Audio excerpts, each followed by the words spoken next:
Olá, bom dia, tudo bem com você? Vamos para a nossa reflexão de hoje? Então, ontem nós falamos que Esdras foi incomodado por Deus, né? Que ele se prontificou a ir e a buscar a palavra do Senhor, a ensinar e a cumprir a palavra do Senhor ali em Jerusalém.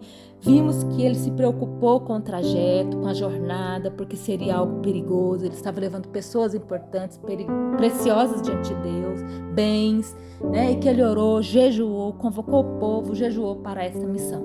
E que foi bem sucedido, que a jornada foi feliz, mas não parava aí. A missão de Esdras ali em Jerusalém era muito importante. Ao chegar ali, ele se organizou, se estruturou e logo vieram os anciãos e colocaram Esdras a par do que estava acontecendo. Que o povo ali em Jerusalém, embora estivesse oferecendo sacrifícios, comemorando as festas, eles tinham abandonado o cumprimento da lei. Eles já estavam ali se misturando, o povo em volta ora tentava perseguir, ora tentava se misturar e trazer costumes para o meio deles, né?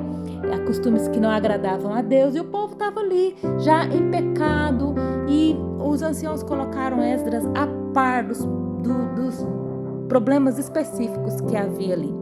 E ao fazer isso, Esdras então se comove muito, fica muito triste, porque ele percebe que o povo precisava voltar para a palavra, voltar para o conhecimento e a prática da palavra, e que cabia a ele essa missão, e que ele sabia que a palavra precisava ser cumprida e que ela viria para corrigir, para exortar aquele povo, né? E Esdras então entende isso, ele fica muito entristecido, envergonhado com as práticas que aquele povo estava cometendo, com a forma que eles tinham se afastado de Deus, se misturado com o pecado. E ele entra no templo, ele chora, ele rasga suas vestes, ele jejua, e ele não sai do templo até que os anciãos vêm e falam: levanta-te, pois essa coisa é de tua incumbência e nós seremos contigo. Então Esdras chama o povo, apregou ali, passa um comunicado para o povo se reunir, o povo vem. E o que Esdras faz? Lê a palavra para o povo. Fala que ele lia e explicava. E após ler a palavra, houve um momento de oração. E a Bíblia fala, lá em Neemias também a gente vê esse texto, lá no capítulo 9, por aí de Neemias. Então a gente vê que houve uma grande comoção por parte do povo, e que a palavra foi explicada, foi lida, e o povo entendeu o seu pecado. Houve uma consciência de pecado por parte daquele povo. A leitura e a explicação da palavra trouxe isso, a oração trouxe essa consciência de pecado.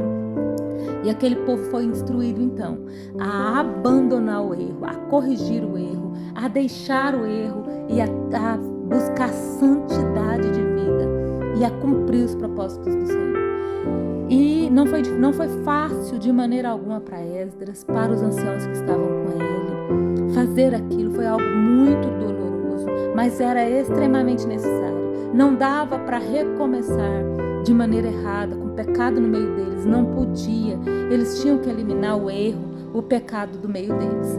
E nós vemos então que Deus nos chama e nos prepara para missões especiais. Tem uma frase de um grande estadista inglês, Winston Churchill, que diz o seguinte: todo homem se encontra alguma vez na vida diante da situação em que tem a oportunidade de fazer algo que só ele pode fazer e para a qual está talhado.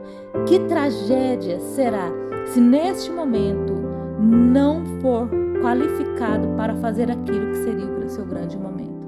Não se encontrar qualificado.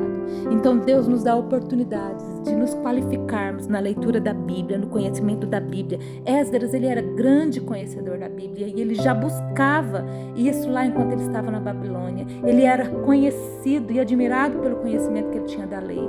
Deus nos dá oportunidades de nos preparar, porque haverá momentos em que nós teremos que exortar nossa família, que trazer uma consciência de pecado para a nossa família, que trazer consciência, a palavra de Deus, e lembrar a nossa família, a nossa igreja, os grupos ao qual nós pertencemos, aos quais nós pertencemos, de que a prática da Bíblia é importante.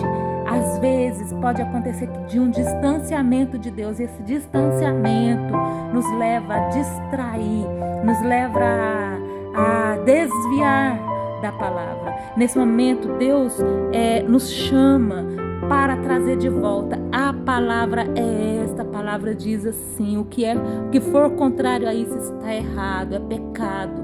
Há momentos em que precisamos fazer isso na nossa casa, com os nossos familiares, ler a Bíblia, trazer a Bíblia, as verdades de Deus para dentro do nosso lar.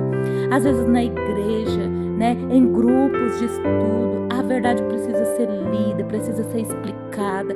A oração precisa ser uma prática contínua nas nossas vidas, dentro da nossa casa, e cabe a nós, por mais que às vezes seja doloroso, seja difícil, seja algo que tenhamos que fazer, porque a palavra venha para trazer correção, e isso dói, mas não podemos abrir mão disso. Não abra mão disso, porque Deus te preparou para isso. Que Deus te abençoe e te capacite.